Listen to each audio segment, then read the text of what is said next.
Donc nous, on a été invités pour intervenir dans cette journée en tant que collectif de traduction de Ne crois pas avoir de droit, donc qui est un livre qui a été écrit en 1987 par un groupe de femmes d'une librairie qui s'appelait la Librairie des femmes de Milan, et qui est le récit à plusieurs mains des aventures politiques et parfois moins politiques d'un groupe de femmes et des aventures qu'elles avaient vécues dans les 20 ans qui précèdent l'année de publication de l'ouvrage, donc entre les années 65 et 85. Et ce livre, il a été traduit puis publié aux éditions La Tempête l'année dernière. Et jusque-là, enfin avant d'être nous aussi embarqués dans cette aventure,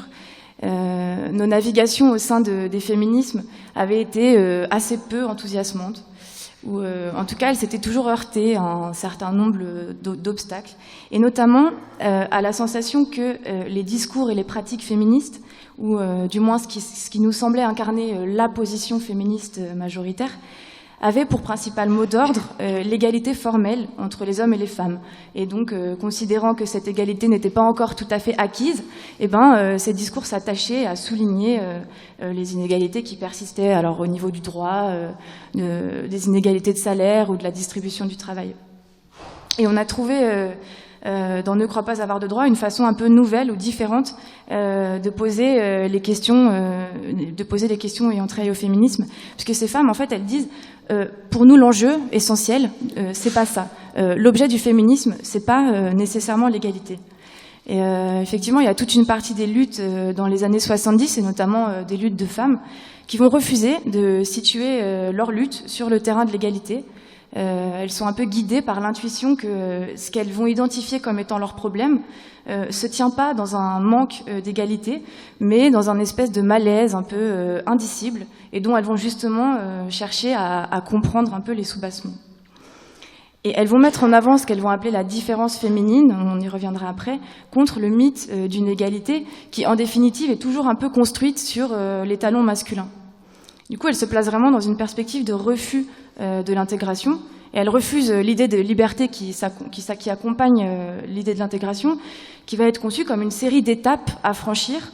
dans l'acquisition de nouveaux droits. Et pour elles, il s'agira d'essayer de se donner elles-mêmes les moyens pour définir le propre contenu de leur liberté. Et du coup, c'est une approche qui prend quand même le contre-pied du féminisme institutionnel, et puis même de certains féminismes plus matérialistes qui vont définir la libération des femmes comme le passage de l'exclusion à l'intégration. Et ça, c'était aussi le modèle marxiste qui était dominant en Italie dans ces années-là. Et elles vont essayer d'y opposer un autre imaginaire de libération.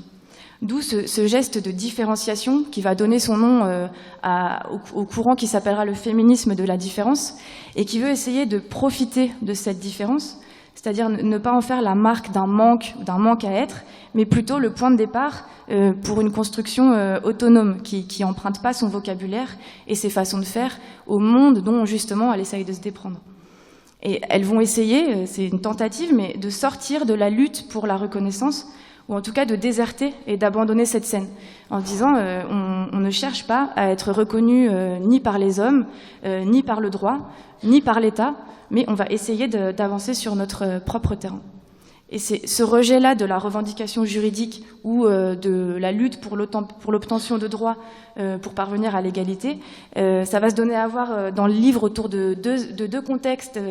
précis, qui sont des contextes de mouvements sociaux autour de deux lois. Donc d'abord en 1975, il y a une loi qui se discute de légalisation de l'avortement, et puis un peu plus tard en 79, une loi autour des violences sexuelles. Et c'est vraiment à partir de ces deux expériences-là qu'elles vont développer leur critique du droit, ou plus précisément de la revendication de droit. Ouais.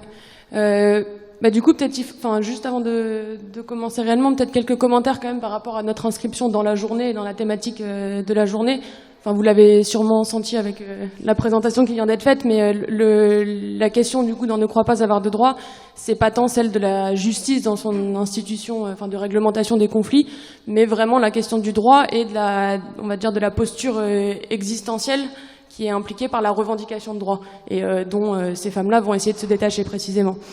Une autre remarque aussi par rapport à la journée, dans le descriptif de la journée, on était introduite, je lis la phrase parce que ça nous a fait un peu réfléchir, il sera question des manières de penser et de pratiquer les luttes politiques inventées par des femmes en dehors de l'invocation du droit. Bon, c'est sur en dehors de l'invocation du droit que je voudrais m'arrêter juste très rapidement, c'est-à-dire que les femmes de la librairie des femmes de Milan, si elles cherchent, si en effet elles vont tenter d'élaborer quelque chose en dehors du système juridique tel qu'elles l'ont sous les yeux, elles l'élaborent également, avant tout contre lui, et parce qu'elles vont en ressentir fortement les limites. C'est-à-dire que c'est au contact du droit qu'elles vont vraiment commencer à s'ériger contre lui. Et à ce titre-là, le droit pour elles, si le droit pour elles est une farce, c'est aussi une farce qui est extrêmement sérieuse et pas du tout une farce dérisoire. C'est pas quelque chose dont on pourrait simplement se détourner, tourner le dos. Et en fait, l'image qui correspond davantage à leur perception du droit, c'est plutôt celle d'un rouleau compresseur ou d'une sorte de monstre qui fait face, et qui fait pas simplement face, qui se trouve également en chacune d'entre elles.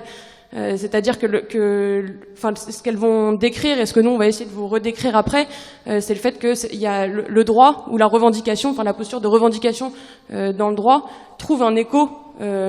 en chacun, ou du moins dans le mouvement des femmes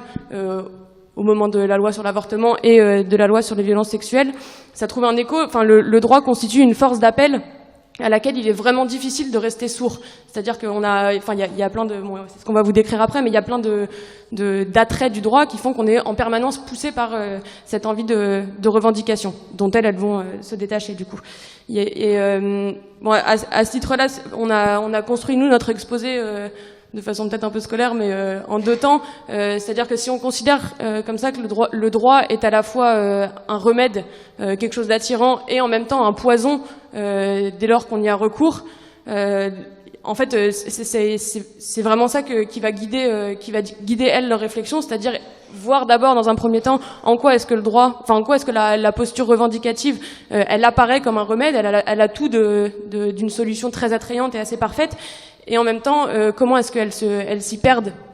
comment est-ce qu'elles risqueraient de s'y perdre, parce que finalement, elles s'y perdent pas et elles prennent position contre.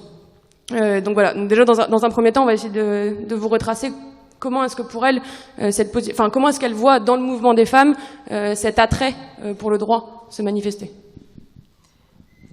Et du coup, là, on est dans les années 70, en 73. À ce moment-là, l'avortement est illégal en Italie, mais il est quand même pratiqué clandestinement de façon assez massive, et de fait, c'est quand même le principal moyen de limitation des naissances. Et du coup, il y a une certaine évidence au fait qu'il y a un grand nombre de femmes qui vont s'engager massivement dans cette lutte pour la légalisation de l'avortement. Et les femmes de Milan, elles vont garder une certaine distance à l'endroit de ce mouvement, et elles vont décider, après plein de tergiversations, de ne pas participer au mouvement pour la légalisation de l'avortement. Mais elles vont énoncer quand même un certain nombre de raisons qui poussent la plupart des femmes à s'engager dans ce mouvement. Et la plus déterminante pour elles, c'est que quelque chose qui était une pratique confidentielle, donc les avortements, qui étaient des pratiques qui étaient clandestines et circonscrites à la sphère privée, d'un coup va se retrouver propulsée sur la scène publique, médiatique, et rendue visible sur une scène politique. Et du coup, elles passent d'un statut où elles sont absentes à l'histoire à, d'un coup, elles en deviennent les acteurs centraux. Et il y a une espèce d'intensité comme ça et de prise politique de cette grande mobilisation qui va les attirer, en fait, et dans laquelle elles vont vouloir prendre part. Parce que ce problème, le problème de l'avortement, qui était un problème puisqu'il était ramené à des considérations personnelles, individuelles et culpabilisantes. Et d'un coup, puisqu'elles font l'objet d'une revendication de droit, ça devient l'objet légitime d'un partage conflictuel au sein de la société, et qui va concerner les hommes, l'État, le Parlement, etc. Et c'est ce qui va expliquer qu'il y a une certaine puissance d'attrait dans le fait de se jeter dans ce mouvement pour la revendication de la légalisation de l'avortement. Ouais, et en plus du coup de cette puissance, on va dire médiatique de la position revendicatrice, il y a aussi quand même un autre attrait qu'elles décrivent très bien de la part du mouvement des femmes, et qui est la capacité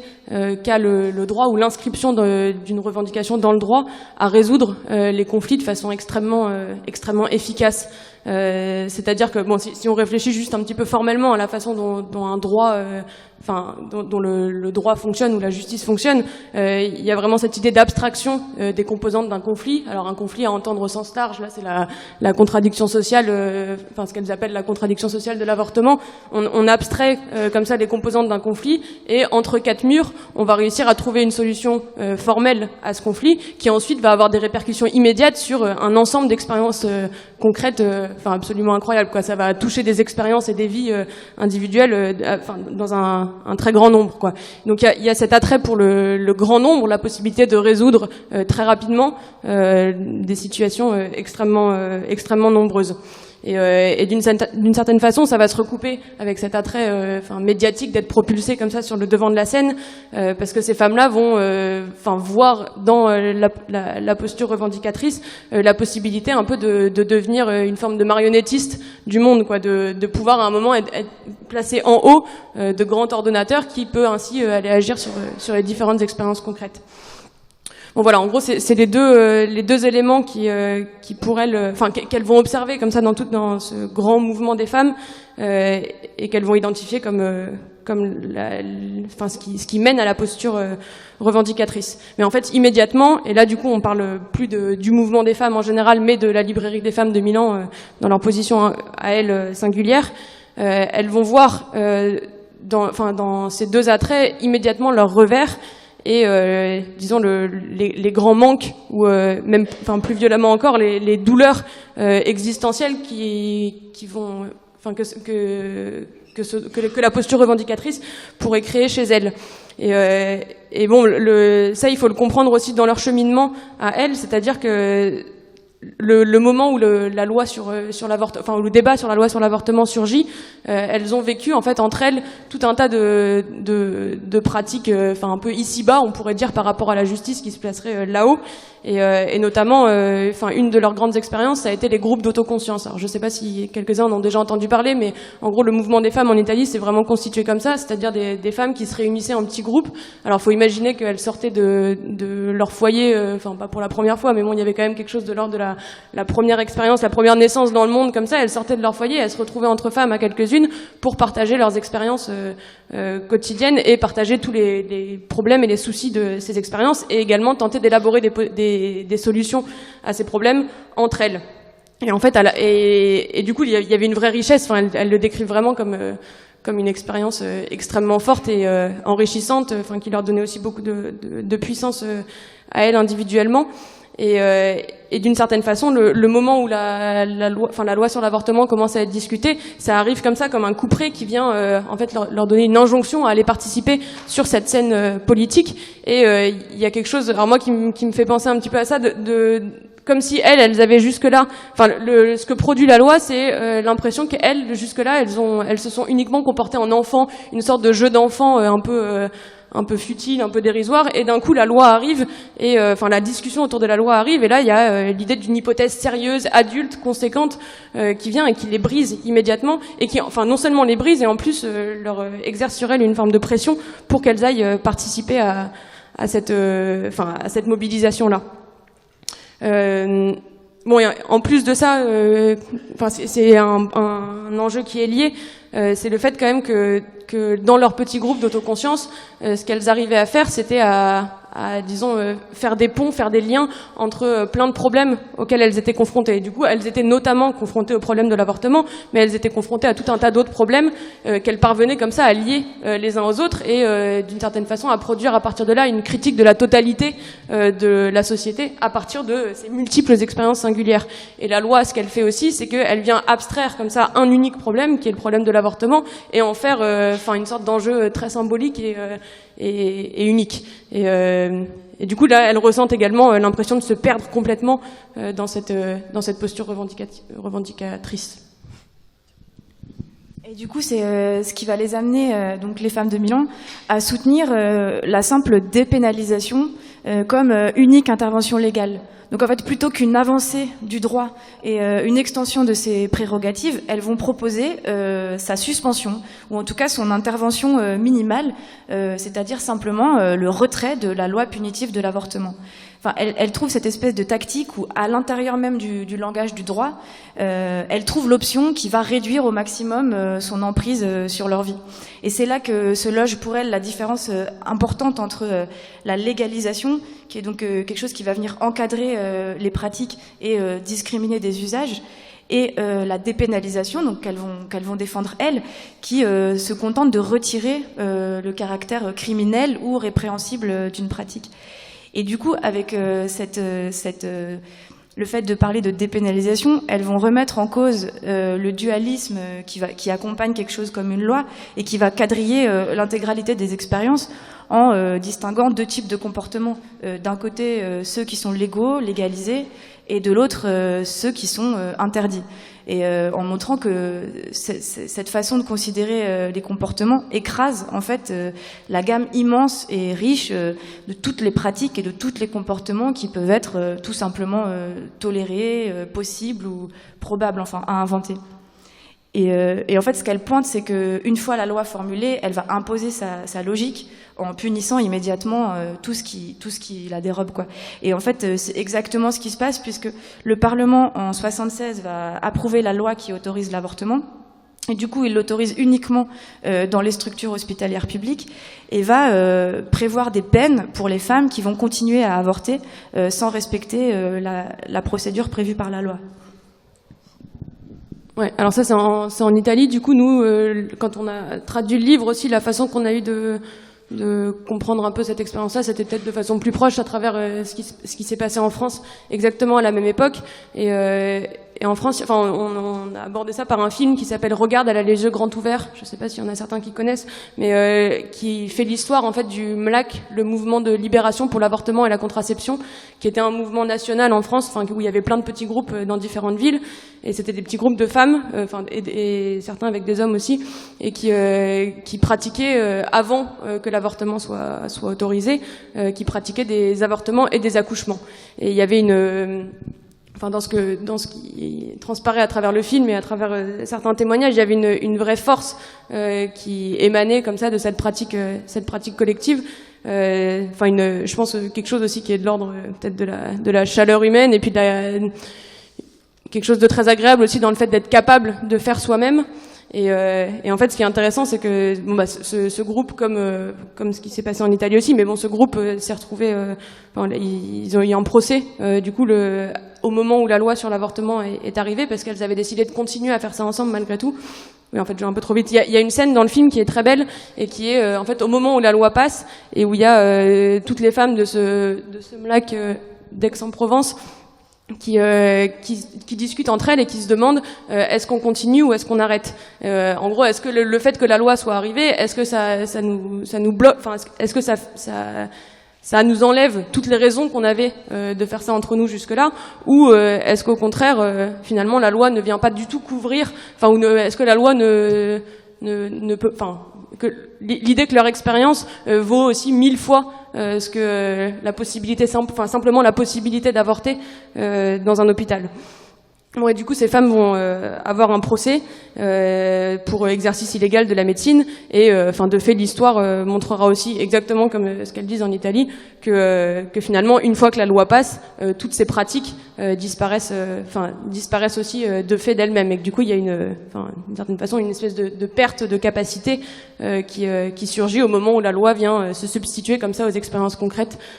ici-bas, on va dire. Après, il y a un autre élément aussi qui vient nourrir leur critique de la position de revendication, qui est que pour elle implique une position subjective qui est une position de faiblesse, en fait. Parce qu'effectivement, la réponse adéquate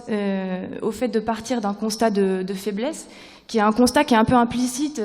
quand on parle de conditions féminines, qui est quand même une idée qui est construite sur un certain nombre de discours qui visent à montrer combien les femmes sont oppressées ou sont victimes de la domination masculine. Et en fait, ce qu'elles vont pointer, c'est que si on part de là, si on part de ce constat-là, la pratique politique qui en découle assez logiquement, c'est celle de la revendication d'un droit, d'une demande de protection, ou en tout cas de quelque chose qui va nous faire accepter notre statut de subalterne, quoi, ou de sujet sous tutelle.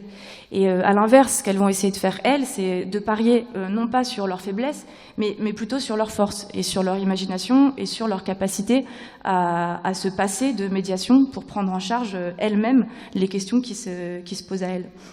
Et du coup, elles vont se tenir assez à distance des termes marxistes de l'époque. Elles vont pas s'en prendre à l'oppression masculine ou à la domination du patriarcat. Ce qu'elles vont se contenter de signaler, c'est qu'il y a un problème entre les femmes et la société. Et que c'est pas les femmes qui posent problème à la société, mais c'est l'inverse, c'est la société qui pose problème aux femmes. Et en fait, le fait de partir de là, ça peut ouvrir à une perspective beaucoup plus large et beaucoup plus offensive. On peut dire,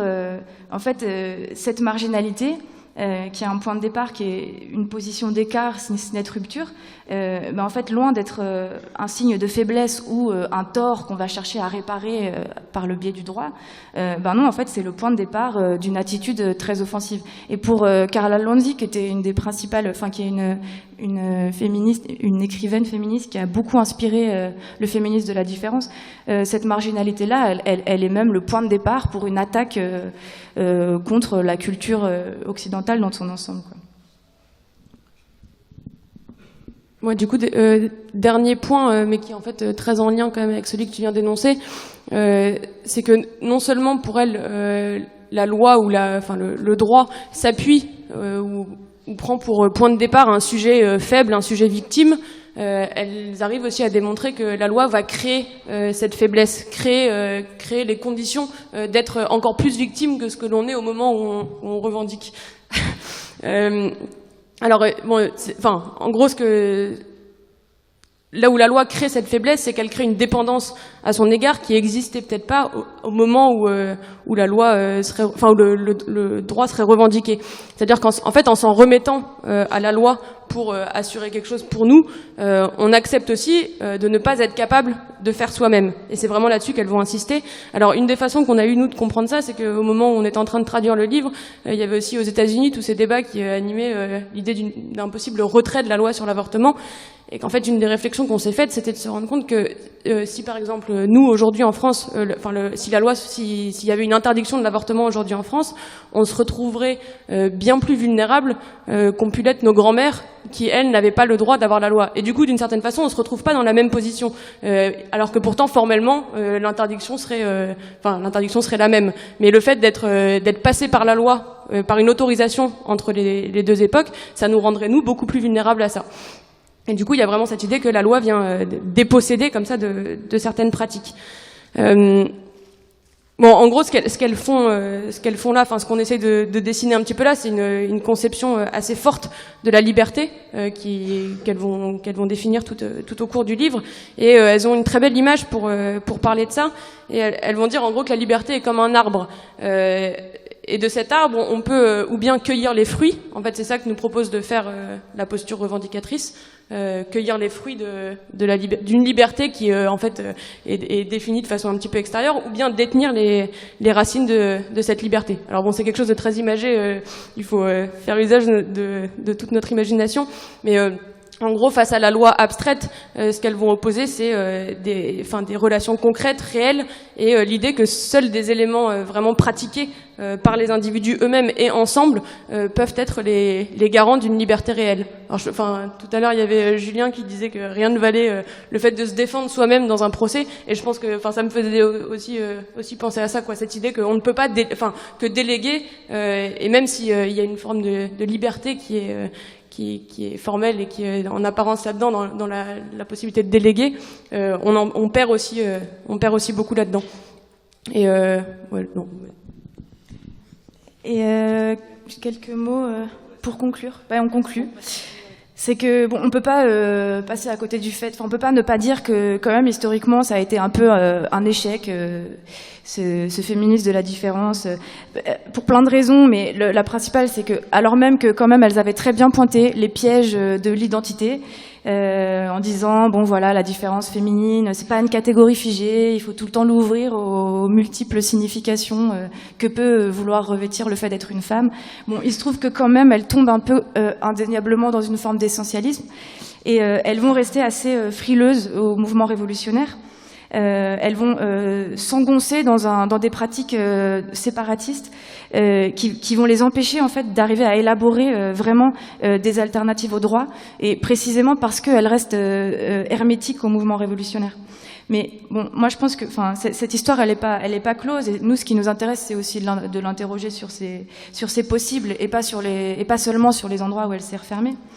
Et je pense qu'une des choses intéressantes qui peut rentrer en résonance avec les enjeux d'aujourd'hui, c'est qu'on s'aperçoit que la question du droit, telle qu'elle est posée par ces femmes, comme quelque chose qui va impliquer nécessairement une position de soumission ou de dépendance, c'est quelque chose qui concerne évidemment pas seulement la question de l'avortement, mais tout un tas de luttes pour les droits. Et qu'une des forces de ne croit pas avoir de droit, c'est de poser la question en des termes qui sont pas seulement des termes de rapports de force, des enjeux matériels ou la question d'une constitution matérielle d'une force, mais aussi de soulever la question symbolique et celle de l'imaginaire. Et en fait, il y a une analogie assez frappante entre ce qu'elle raconte sur le fait quand on est une femme, on est contrainte en permanence de chercher une validation ou une approbation dans le regard des hommes. Et elle fait une analogie entre ça et la critique d'une reconnaissance par le droit. Et enfin, il me semble que faire apparaître un peu cette analogie-là, c'est ça la force d'une parole féministe ou féminine sur la question qui nous occupe aujourd'hui. Enfin, je pense que la résonance d'une parole féministe à l'endroit de la question du droit, c'est de l'ouvrir à cette compréhension un peu symbolique du pouvoir.